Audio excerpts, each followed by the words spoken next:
નમસ્કાર, આપ જોઈ રહ્યા છો સ્પાર્ક ટુડે ન્યૂઝ। સિનોર તાલુકાના છાનભોઈ ગામે સાદલી કોલેજના એનએસએસની વાર્ષિક શિબિરના ત્રીજા દિવસે મફત નિદાન કેમ્પ યોજાયો। સાદલી કોલેજના એનએસએસ વિભાગ દ્વારા પ્રોગ્રામ ઓફિસર ડૉક્ટર વિનયભાઈ પટેલના સંચાલન હેઠળ એનએસએસની વાર્ષિક શિબિર સિનોર તાલુકાના છાનભોઈ ગામે યોજાઈ હતી।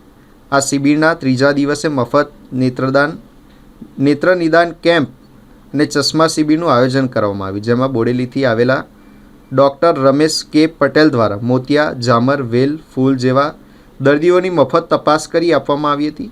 આ શિબિરનો છાણભોઈ ગામના અંદાજિત 100થી વધુ લોકોએ લાભ લીધો હતો, જ્યારે આ કેમ્પમાં એનએસએસના 40થી વધુ શિબિરાર્થીઓએ સેવા આપી। નમસ્કાર, સાદલી કોલેજના એનએસએસ વિભાગના હું પોતે પ્રોફેસર ડૉક્ટર વિનય Patel, programme officer.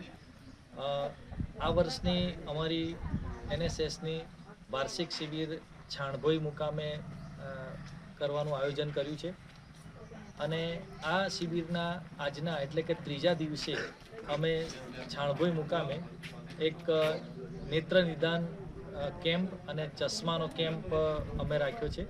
બોડેલીથી doctor કે.આર. Patel સાહેબના માર્ગદર્શન હેઠળ ગામની અંદર આજે ચશ્માના શિબિરનું આયોજન કરવામાં આવ્યું છે। આ શિબિરમાં લગભગ 100થી વધુ ગ્રામજનોએ કેમ્પનો લાભ લીધો છે અને ડૉક્ટર સાહેબ દ્વારા વિવિધ પ્રકારના આંખોની તકલીફો જેમ કે ઝામર, વેલ, પછી બેતાલા, મોતિયો વગેરે બાબતો ચેક કરી છે।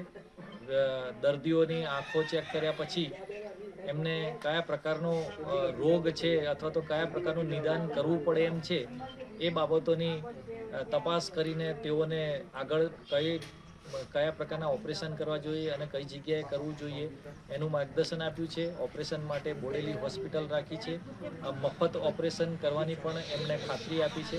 તો લગભગ ગ્રામજનોએ આજે આ કેમ્પનો સારો એવો ઉપયોગ કર્યો છે અને આ સેવાકીય પ્રવૃત્તિ ખૂબ સારી રીતે થઈ રહી છે।